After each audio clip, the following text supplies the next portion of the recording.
This is how we can unblock spam FaceTime calls on the iPhone. So you need to locate the settings app like this, and at the bottom of this page, go to the apps.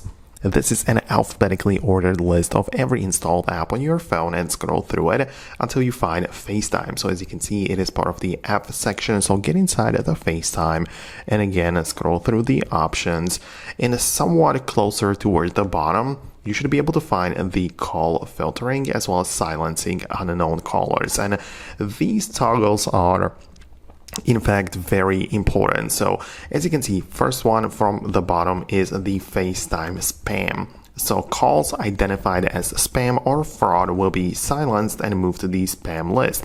Make sure you have this toggle enabled, right? And then above that, there is the unknown callers. So FaceTime calls from unsaved numbers will be moved to an unknown callers list. I don't have that turned on, so I can click inside. For me, it is currently set to never, but I'm gonna make sure that it is set for all unknown numbers.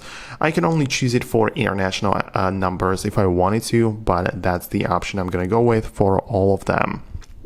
And above that, we have the silence unknown callers, and this can also be enabled, which I would recommend you to do that.